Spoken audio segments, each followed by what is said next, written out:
An X-Files episode so disturbing it was pulled from TV for years, a Ren and Stimpy cartoon banned from Nickelodeon for its twisted take on death and the afterlife, and you'll never guess what show was pulled from rotation for a panty rating scene. These are some of the creepiest episodes of TV shows that only aired once. First up, we have one of the nastiest, and possibly my favorite episodes of the X-Files, Home. This is a pretty notorious episode. It's just so icky. It first aired back in 1996. The episode starts with this shockingly intense scene. A deformed baby is born and then buried. Mulder and Scully get called to the tiny town of Home, Pennsylvania, after the body is found, and that's when they meet the Peacocks, this family of brothers living in a creepy old house. Turns out the entire family are inbred, and they keep their mother under the bed. I can't really get into the details on YouTube without getting all the flags, but suffice to say, this is a damn unsettling episode of an already creepy series. When it aired, it caused an uproar. People were calling it sick, and Fox ended up pulling it from reruns. It wouldn't be shown again for 3 years. When it finally came back, it was the first X-Files episode to get a TVMA rating.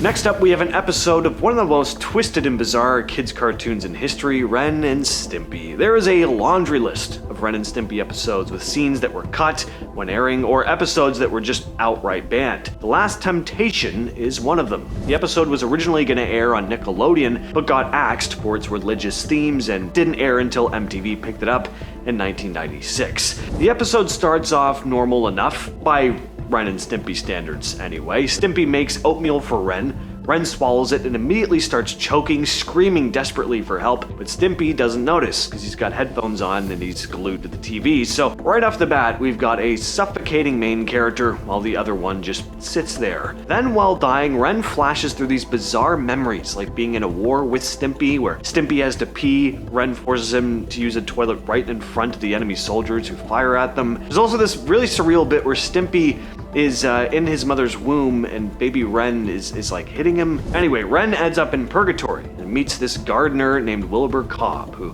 gives Ren a second chance at life to fix all his mistakes and be a better friend to Stimpy. Ren comes back to life, pledges to do good, burns his celebrity wig collection, and even returns $1 million he stole from Stimpy.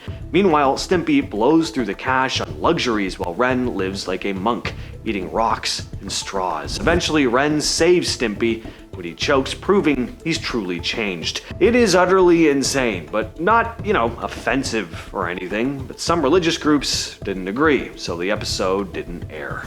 Midlife Crustacean is an episode of SpongeBob SquarePants. Really? A SpongeBob episode was controversial? Yes, it was. I remember watching this one as a kid, and I thought it was hilarious. I think I turned out fine, but this one was pulled from rotation. The episode starts with Mr. Krabs realizing he's getting older, and everything around him is reminding him of it as well. Pearl calls him old, customers joke about his dried up Krabby Patties. Frustrated, he decides to join SpongeBob and Patrick on their big night out, hoping it'll make him feel young again. As you can imagine though, SpongeBob and Patrick's idea of fun is a little less rebellious youth and more grade school level of youthful fun. The night is mostly boring with childish activities that only make Krabs more annoyed, especially when SpongeBob constantly asks him if he feels young yet. But then Patrick drops the real reason for the night, a panty raid. Words you never expect to come out of anyone's mouth on SpongeBob SquarePants of all shows. Suddenly, Mr. Krabs is excited, thinking he'll finally get a thrill out of this night. They sneak into a house, grab a woman's underwear, and then Krabs finds out the house belongs to his mom. She catches him immediately and grounds him for the rest of the night, leaving him humiliated. Nickelodeon pulled this episode from rotation in 2021. You can still find it on YouTube and, of course, DVDs if you happen to still have those. One episode of Buffy the Vampire Slayer from season 3 went way further than the WB network was comfortable with at the time. It was called Earshot, and it was supposed to air in April of 1999, right when the Columbine incident happened. The timing could not have been worse. Even though the episode had been filmed months earlier, the network decided to pull it immediately. They didn't want to risk being accused of making light of real-life violence in schools. In the episode, Buffy gains the ability to read minds after fighting a demon, naturally, and while she's walking through the halls of Sunnydale High, she hears something thinking about ending lives. It sounds like a potential attack, so she sets out to discover who it is before it happens. When she finally finds the source, it's It's not some supernatural monster like in many other episodes.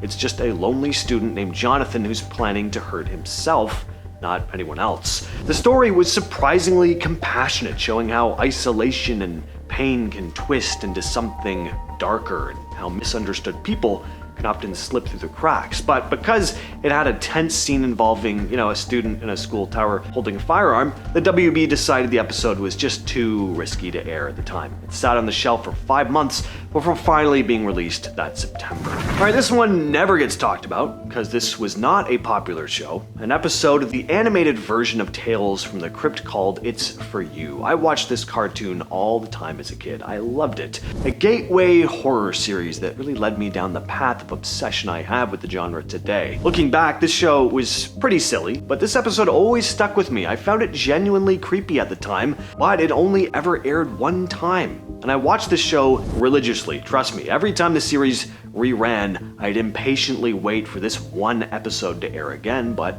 it never did. It was only years later they finally found a rip of it on YouTube. The plot goes like this. There's this kid named Gary who starts making prank calls. At first it's just dumb stuff, breathing into the phone to freak people out, but one day he calls this old lady, and instead of freaking out, she just says his name. And Gary is immediately weirded out. And then things escalate. Over the next few days, he starts getting calls in the middle of the night from her. She's always there on the other end, demanding to talk to him, and no matter where he goes, any phone he comes near rings, and it's her on the other end of the line. It all culminates with him figuring out the address the calls are coming from and arriving at this creepy old house where he gets trapped inside with this ghostly old lady who starts chasing him around the house. It freaked the hell out of me when I was young, but I loved it. The fact that I could never watch it again on TV just added this extra layer of creep factor to it. Me and my sister started wondering if we just imagined the entire episode.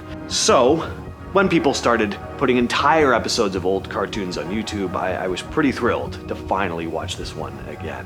Alright, this is a fun one. I love creators who decide to just troll the audience. This anime series called Excel Saga stars a character named Excel, who, along with her partner Hayat, spends the series doing the bidding of her evil master Il Palazzo. Now, this is a weird, wacky comedy series, with Excel's lack of skill in her job leading to funny situations. You could say she doesn't really excel at her job. And with a concept like this, you may be wondering, well, what caused this show to get banned? Well, it's actually only the last episode of the series that was banned, only showing up on DVD releases. The last episode, aptly named Going Too Far, certainly goes too far for TV. It's crude, very violent, offensive, just completely over the top. Plus, it was made to be 1 minute too long to be broadcast on Japanese TV at the time. Director Shinichi Watanabe wanted to push the limits of censorship. He also made it so that fans would, have to buy the DVD in order to actually watch this insane final episode. Pretty smart. Next up, we have an episode of Pokemon on the list. A banned episode entitled Electric Soldier Porygon. Sure, the episode itself isn't creepy at all, but what it caused certainly is. An accident that became referred to as Pokemon Shock. In the episode, Ash, Misty, and Brock show up at a Pokemon Center because there's something wrong with the Pokeball transfer machine. They end up following a Porygon into the machine, and of course, they run into Team Rocket, and chaos ensues. This episode became notorious for literally making kids sick. There's this one scene where Team Rocket fires missiles at Pikachu and he zaps them with a thunderbolt. At that exact moment, the screen flashes this intense red and blue light over and over in a super rapid pattern. I actually watched it on YouTube and it was like, it is hard to watch. The result of this was, hundreds of kids across Japan ended up in hospitals with seizures, dizziness, and vomiting. Actual medical emergencies happened because of Pokemon. So, of course, the episode was pulled. The show went on a 4-month hiatus, and it's never officially aired again. This episode of South Park first aired in December of 2005, the night before the Feast of the Immaculate Conception, a major Catholic holiday. This is a Randy Marsh episode, best South Park character by far. Randy ends up going to AA, but instead of learning self-control, he starts thinking he's got some kind of incurable disease, and that only a miracle can save him. Across town, a statue of the Virgin Mary starts leaking BLOOD. The church calls it a miracle, and crowds of people start showing up hoping it'll heal them. Randy jumps on the bandwagon, convinced that the statue will cure him. When the statue drips some BLOOD on him, he runs off celebrating that he's healed, until the Pope shows up, takes one look at the statue and says it's not a miracle after all.